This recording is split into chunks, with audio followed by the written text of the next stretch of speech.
Hey HCDA and welcome back to Dyson Sphere Program. Last time we built this awesome little science build that is actually producing 3 science per second of all the types. And as you can just see with the fourth achievement popping in, it's actually working like intended. And especially if you build it 10 more, or sorry, 9 more times for 10 times in total, as I've done over here, this is what a little factory making 30 signs of every color per second looks like. Now, proof is right here. I actually didn't get these achievements in my previous playthroughs just yet. Some of the playthroughs I've already done weren't actually achievement enabled, apparently. So, yeah, they all popped up as I was building this and fine-tuning it, etc. So, yeah, as you can see, it looks pretty awesome and working like intended. Now, I actually think we didn't actually get all of this, so quite a lot of achievements. And what I mean by that is that I think we are probably struggling with a few types of signs in order to get that actually up and running. So as you can see, for example, the purple signs over here is not actually doing anything. Same over here. So there's a couple of resources that we're not supplying to the system enough so that actually our entire science matrix is doing what it's supposed to be doing. I'm actually a little surprised that the green science is doing as well as it is. We've done something right in a couple of last few episodes, but as you can see, some of these facilities are not quite up and running yet. And to be honest, like I said, this is already working very well. We're already on range utilization level 10, even though I'm also doing some of the other research, just utility types of research in between. And we are now producing science at a pretty decent rate. So it's not all bad, but it's not quite where we want to be just yet. So let's go and fix that, shall we? And here we are still in the twinning system. We actually have another planet in this system that we didn't use before, and we might as well put that to use. So what I'm actually intending to do is make one single blueprint for an entire planet that will, after that, pretty much be the only thing you ever have to build again in terms of getting raw materials done. Now, that's a little bit more than I can fit into one video, so I'm actually going to build it and then just show it to you and walk you completely through what that looks like. So, be right back. And here is a quick little sneak preview of what we're going to be building. So, for example, I reused our build for the deuterium. So this is going to produce exactly 120 deuterium per second. And rather than using the old school power towers, I now have included satellite. Other than that, this is the same build that you're used to. Now, one difference is that we don't actually have to necessarily stack up the hydrogen, because of course we are researching the auto stacking. However, for this specific build, I'm just leaving those in, at least most of them, for the simple reason that because of the way this works, you will have to restack on these belts anyway, so you can't just rely on this ILS doing the job. However, I just realized that I can take out these first few stackers in order to get the initial stacking going. So anyway, this is of course not the only thing that we've built on this planet so far, otherwise this would be a pretty lame sneak preview. We have also made a first headway into making sure we have 120 fire ice, or at least graphene per second. And what I mean by that is that this is a facility that goes almost all the way around the planet. Not quite completely, that's where the deuterium pops in here. But this is actually able to process 120 fire ice per second. Now, you are going to have a lot of fire ice as you level up your veins utilization, and assuming, of course, you actually make use of all those gas giants that you have. So, this will make sure you have all the graphene in the world that you could possibly want. Now, the side product of this graphene facility is that we're also going to get a lot of hydrogen, exactly 3 belts full of that, and that can nicely go back into the deuterium factory over here. So it won't actually be enough, I think, to completely supply that, but 3 belts of hydrogen goes a long way. Similarly, of course, if you have all those gas giants doing their work, you should also have quite a lot of hydrogen going around anyway. That means that we are going to be processing a huge amount of resources on this planet, which also means that in turn we're going to need a lot of proliferation, and we cannot any longer rely on the couple of proliferation builds that we've done elsewhere. So next step is that we're definitely going to need some proliferation going on this planet as well. Alright, so you remember this build probably, and there's no reason to reinvent the wheel if the wheel is just serving us just fine. We have this little build over here that will produce exactly one full belt of proliferators from scratch. And yeah, quite straightforward, nothing special. I did, of course, once again optimize it by taking out all the individual power poles and replacing it with some more modern power. But other than that, this is pretty much as good as it gets, so no reason to improve over something that's already working just fine. We did make use of the space we have, so I actually made sure we have 4 of these units in a nice little circle around the planet that actually nicely fits into the general area within this range of the planet. So that means that we now have 120 proliferators per second being made, which should allow us to produce, or I should say spray, 9,000 units per second. That sounds like a lot. It is a lot, but it's probably not going to be enough for everything in the entire world. So don't think that just because you built this 4 more times that you're done. But it should definitely be enough to supply everything on this particular planet, and probably then some. So just something to take into consideration. Now, the proliferators in turn, of course, need a couple of things. As we zoom in, they need coal, they need diamonds, and they need nanotubes. Now, coal is not really a problem, neither is diamonds, although we do probably want to make sure that we're making some. Hold that thought. But the main issue is going to be nanotubes. As you can see, we already do not have nanotubes incoming here. In general, we really need more nanotubes. So what did I do? Well, a few things. So first of all, in this area of the planet, as you can see, and of course now it just became dark, hope you don't mind, we have a new build for diamonds. Now, once again, I'm making use of the rare recipe. You can, of course, make diamonds from coal, for example, as well. However, I was thinking about making a planet that also does this from raw resources. And actually, let me know in the comments, should I make another build where we do everything the hard way as well? The reason I'm asking is, depending, of course, unless you're playing on a very low resource type of playthrough, in general, you should have no trouble getting enough kimberlite to make all the diamonds that you want. So I don't really think it necessarily makes sense to make diamonds the hard way at this point in the game. If you need more kimberlite, just go to find another planet that has kimberliters. I actually checked around just before I made this segment.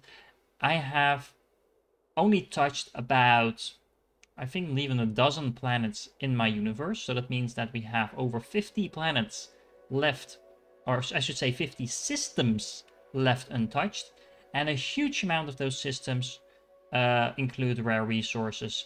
Pretty much all the rare resources in the game. There's at least 5 or 6 more systems in the world that have those rare resources on them, kimberlite included, which is not necessarily one of the rarest one. But a lot of those planets are also on the outer side of our universe, which we haven't really used yet. And on those planets you will find huge amounts of resources, millions. And of course, that's not even taking into account all the veins utilization that we're currently researching. So, long story short, I don't really think there's a reason to make stuff the hard way if you have rare resources that does the same thing and a lot more efficient. But let me know if you think differently. Of course, this does matter if you go to the very, very, very late endgame, where you want to make stuff at such huge capacities, or you have been making stuff so long that you actually run out of resources or anything like that. But I can imagine that most people, including myself, to be honest, never reach that point of the game. So I'm not sure if it makes any sense to do this the hard way. So long story short, do you want to see a planet like this where we also do things the hard way? Because so far, again, we have been mostly using the rare resources. Or does it make more sense, like I think, to do it the easy way like we're doing it now? So let me know in the comments. Anyway, we did make this build twice. This build in particular is going to make, let me think, 120 diamonds per second times 2. So we actually have 240 diamonds at our disposal per second. Now, if you remember, we also made another earlier build that actually made, I think, more diamonds. I think something like 360 per second. And to be honest, that's probably more than enough. But I just wanted to make sure that we included a more modern build on this plan as well, so that if we want, we can actually take out all the previous builds that we've made. So in order to optimize kind of the amount of data we're using, the amount of buildings that we're using, things like that. Because of course, this build is a lot more efficient because we're using the next level smelters than our previous build was, and we also use less power poles, etc. So it's all the tiny things that add up, but still. Now, diamonds, once again, is not the only thing we need. We also need nanotubes. And once again, I've made a nice little build over here that will make use of the rare recipe for nanotubes. Now, if you're a regular to this channel, you've heard me say this before, we really need a next level chemical plant, because these are the same basic things that you built at the early parts of the game. It's the only way to make this recipe, and it's a horrible speed. So as you can see, this covers half the planet, and it only makes 180 nanotubes per second. And when I say only 180 per second, I realize that is a lot, but if you compare this build making 180 nanotubes to this little build that makes 240 diamonds and takes up like a quarter of the space, and yeah, I don't know. I'm not a huge fan of chemical plants to begin with, because this was the hardest to place down because of the way the grids work on these things. As you can see, the things get squeezed in, so you really have to be careful about how you place it if you don't want your blueprints to get messed up. Might be a YouTuber problem, I don't know, but yeah, horrible things. Chemical plants, developers give us Mark IIs. Generally speaking, though, this will get most of the job done. I'm actually considering this is almost covering exactly half the planet, that we can probably fit in a second build to cover the other half of the planet while we're at it. I mean, we might as well. So let me get to that. And yeah, then there's, I think, a few more things that we need to kind of wrap up this planet, that just make sure that we have everything else that we need. Because once again, this planet is kind of intended to make sure that we get our white research going, and we have all the necessary supplies, along with, of course, the raw resources like iron, etc. that we need, to make sure that we can scale it up as much as we want. Anyway, be right back. Right, so we do want to make sure this planet can actually sufficiently supply all the things we need to make our science, and that also means that it's very easy to overlook the fact that we also need crystal silicon. So we are making just that in this little build over here. With the rare recipe, once again, we have the fractal silicon all over the place. It's not really a rare resource, as in you don't have a lot of it, so you might as well use it. It can only be used to make these things anyway, so you might as well use it for that.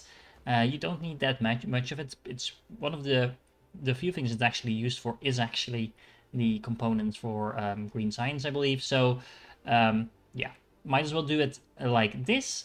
And another thing that I actually also built on this planet, just in case while you're building it, it's very easy to suddenly run out of fuel. So I figured, why not just make a few fuel rods on this planet as well. And by a few, I do mean quite a lot, because once again, two of these builds, and I did upgrade them with plane smelters and things like that, but other than that, this is the build you saw a few episodes ago. This will actually be sufficient not just to power everything on this planet, but also on your science planet, and also on all the supporting planets that you will be getting resources from. I really recommend that you go back to some of those planets, rip out all your solar panels, replace it with one of the antimatter hubs that we've been seeing in the last few episodes, and then you're pretty much good to go. So that will save you a lot of drain on your system. It will allow you to get further into the end game, just because you're not running on low FPS, just because you have thousands upon thousands of solar panels all over the place, like I do. And then just replace them with a few of these antimatter suns, and you're good to go. But you do need, of course, to make sure that you can actually power those. So once again, a couple of these builds will allow you to build hundreds, literally, of artificial suns. So building one of these planets like we are doing today will make sure you don't really have to worry about powering your planets for a long time to come. And by the time that you do, just build once more the blueprint on this planet, and you're good to go. Oh, apparently I actually didn't power up this one sorter. Oh no, The comments, the comments. Anyway, I will fix that, of course. What else did I build? Well, we also need Casimir crystals for our science, so we need to make sure we are doing that. This is actually, once again, a reuse of a build. It's kind of cleaned up. We don't have the power poles in here, and we also don't need the stackers anymore because, well, the ILS does the stacking for us now. So a lot easier. It's quite straightforward. Now, this does bring us to hydrogen, and you might be wondering, hey TDA, if we're making Casimir crystals or making deuterium, etc., do we actually have enough hydrogen? The answer is yes, because we will also be getting hydrogen from the FireEye recipe. That's one of the reasons that you should probably be using that recipe over making graphene the hard way. We will be getting 3 belts of hydrogen for the build that we just made with FireEye. And of course, you also get hydrogen just from the gas giants as well. So the combination of that 3 belts of hydrogen from the FireEye build plus the hydrogen from your gas giants should be enough to fuel all your hydrogen needs. Actually, we also will be getting hydrogen from the antimatter production, because remember, if you are splitting those photons, you actually get not just the antimatter, but you also get hydrogen at the exact same rate. It's not probably something you will be producing in very extremely high amounts, but it does add up. And the bigger your Dyson Sphere gets, the more you can actually do with that. Now that said, when I finished these field builds, I actually noticed that we had a lot of room left on this planet. Specifically, one of the main reasons I actually have so much room left, more than I expected, is the fact that you can really notice proliferation doing its thing. We have so many things in this build proliferated that we actually don't need that much stuff in general. I mean, even if it's just one rare recipe, you actually already need 25% less. Combine that with plane smelters and some of the builds that actually require multiple steps, you actually scale down your required space by a lot. It's the exponential effect at work there. So I take it one step further, I'll finish that, and then I'll show you to wrap this up. Okie dokie, so I went ahead and did a thing. So, we now have a lot fuller planet. It's not even completely full yet, but the goal that I actually went after once I realized we had quite a bit of space left is that I set up the planet in such a way now that this should supply you with all the resources to make a total of 5 full belts of white science, by means of supplying all the nanotubes, all the diamonds, all the deuterium, all the Casimir crystals, etc., etc. So basically everything that you can make by using a rare recipe is going to, and that's actually used in the white science, of course, is going to be produced by this planet. Under one condition, you do actually need to supply this planet with all those raw, rare resources, so you do have to go out and make sure you're mining enough of that. But that should be the least of your troubles, because honestly, that shouldn't take you more than like 1 or 2 hours flying around your systems and making sure you tap into a couple of resources. Honestly, you don't even need that much, because remember, even though it sounds like a lot, 5 belts of white science, if you count what you actually need for that, thanks to proliferation, it's not all that bad. What you do actually need in order for this planet to work is make sure you have enough power. So we upgraded the power system a little bit. We now have about 8 gigawatts worth of power generation just through these few artificial stars. What else do we have? Well, we have, as you already know, we have the proliferators. That's actually something I'm really low on in this playthrough. And you might actually be wondering, why didn't you just make a giant build for this? Well, the reason that I actually went ahead and used 4 times the old build is because of this setup being more easily able to distribute these resources where they need to go. Because we have 4 different ILSs supplying the proliferators, that will mean that there's an independent trigger for each of these 4 to actually supply proliferators to where they're supposed to be going. Now, you do really need to remember that you're not supposed to just put in vessels in all of these ILSs, but in several of these you're actually going to want to put drones as well. So the proliferators are an obvious example. Another example of that is the the diamonds, because the diamonds are used in the proliferators as well. So these are kind of feeding into each other. So it makes sense to have some drones going there as well. Similarly, the production of the, where is it? Over here. So the production of these fire ice, or I should say the graphene, also comes with hydrogen. So you want to make sure that hydrogen is actually able to go into, for example, the deuterium fractionation over here. So long story short, make sure you put in vessels everywhere and drones into the stuff that you're actually using locally as well, just so you make sure that stuff can actually go where it needs to go. On that note, I also made sure I put in some antimatter production. Now, of course, you could do this on the planet where you actually have your ray receivers. I intentionally did not put any ray receivers on this planet because wherever you're going to be building this, and you typically want to do this on a planet that doesn't have any interesting resources, which might not be the same planet as where your Dyson Sphere is. So just to make sure we're flexible about that, remember there is a blueprint a few episodes ago that has a dome that can collect a huge amount of antimatter for you already. It's probably not even going to be enough at some point, but I really recommend just make a few simple Dyson spheres, put them in different stars, makes them very straightforward to build, good to look at whenever you visit that system, and then that way you can use multiple domes to make sure you have enough antimatter. But then at least you don't have to worry about actually processing that antimatter, because you can do that in this mini dome that I have over here. This was the original one that we used on the White Science Planet. But that's going to be nowhere near enough for 5 belts. It's actually exactly enough for 1 belt. So I made a similar build times 4 to go around that. So now we have antimatter production for enough for 5 belts, assuming of course that we actually have enough photons to go in there. So yeah, generally speaking, oh actually yeah, before I forget, you might have been typing in the comments, TDA, you can't actually make these crystal silicon by smelting. You would be right, I caught myself, I always make that mistake every single playthrough. The reason for that is actually if you click a smelter and you look up the recipe for the silicon, it actually shows you both. And then I always think for some reason that you can actually smelt the fractal silicon into the crystal silicon straight away. That doesn't work. You need a assembler for that for some reason. I don't know why, but that's the case. So make sure you don't make that same mistake. Of course, if you use this blueprint, you won't be making that mistake because I corrected it. But yeah. Other than that, not much to tell, I think.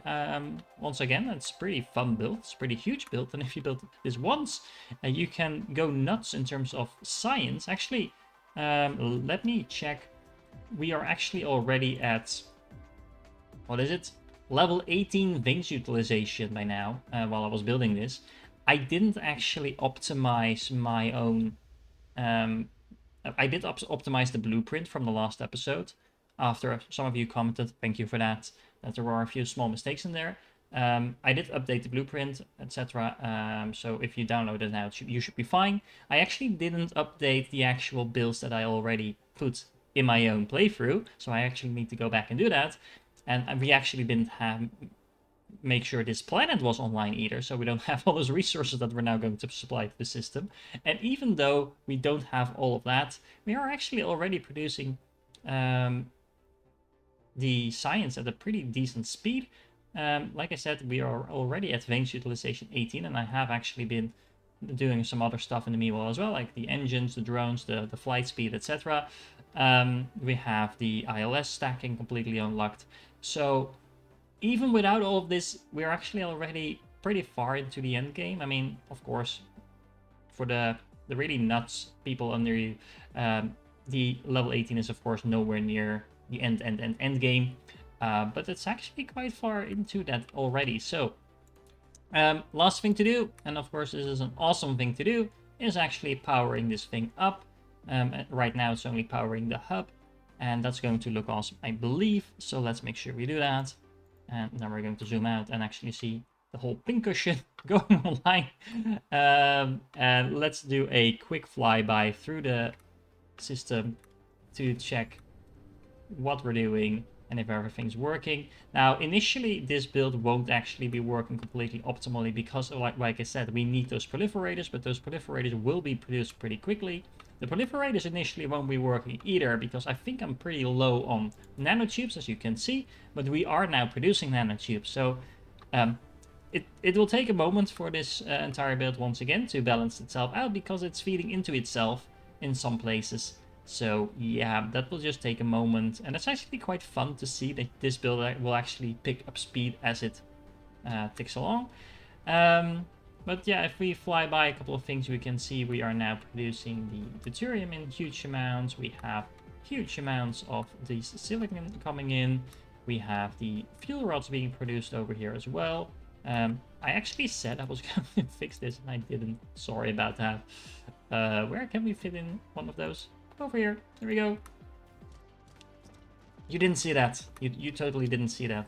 That also means that I have to fly to the other side. We might as well, while we're checking these things out, you could see the Casimir crystal production over there working like intended as well. This is actually going to stack up really quick, I believe. So just because we're not actually doing anything with all these resources just yet, or at least we're not doing a lot with them. Do we have this offline sorter here as well? I actually don't think we do. That's interesting. Where is it? This might just be a matter of the... Actually, I think it's supposed to be over here. Are we actually still low on power? How are we still... Oh, okay. 99%. I was about to say. This will actually go down slightly. Because initially, once you power everything up, of course, these ILSs are going to be charging initially. Not all of these ILSs will be charging all the time. So as you can see, we're now at 100% satisfaction and it's still dropping a little bit. I think it levels out somewhere around 7.5 gigawatts or something like that. So we have a little bit more power than we need, but that's what you want. And making sure we have a little bit extra power, just make sure this whole system balances itself out a little quicker as well. So yeah, it will actually level out lower than 7.5 as well, because there's going to be stops in production at some point, just because we're producing huge amounts of stuff we don't actually need. This is one of my favorite parts about this build, by the way. And let me turn off the... there we go. You can see the huge amounts of graphene as well as hydrogen being produced here.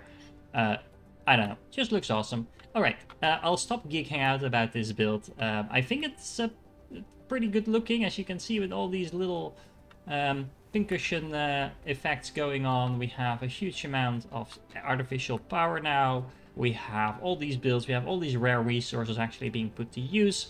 I think there's actually one more thing I actually want to build and show you, but that will be in the next episode. After that, I'm actually not entirely sure where to go next with this series. We kind of did everything we can in a playthrough. It took about 30 episodes, so it took us long enough. But yeah, if you have any kind of requests, and particularly requests builds that won't take me like 2 weeks to build or something like that, because yeah, that's probably more than I want to do. But if there are specific things that you're missing out, things that you're wondering, things that you'd like to see, let me know in the comments. If not, then I'm probably going to focus on making a kind of a few basic guides, I think, because I actually haven't made any basic guides on this channel at all for Dyson Sphere Program, while we wait for the combat update to come, because the combat update is definitely something I'm going to go all out on. We're going to have a completely new series about it, etc, etc. We don't know exactly what it will look like, the combat. I know it's not for everyone, but if it's not for you, you might as well see me play it. But yeah, other than that, I think we're kind of done for now with this game. But there's a lot of other games that I want to explore as well. Maybe something like Satisfactory. There's actually a couple of other games coming out over the next few months. I think just before Dyson Sphere Program, actually, that I'm kind of interested in as well. And whenever I can make up my mind, I will actually make sure that I'll put up a poll about which game to play next. I'll give you some options and you can decide for me, because honestly, you guys are hopefully the ones watching it, so I might as well involve you with that decision as well. Alright guys, now, Once again, this was a longer episode, but I really hope you enjoyed it, and thank you for watching. If you stayed till the end, you're awesome. If you really want to be legendary, make sure you also like and subscribe, comment, etc. And I hope I will catch you in the next one.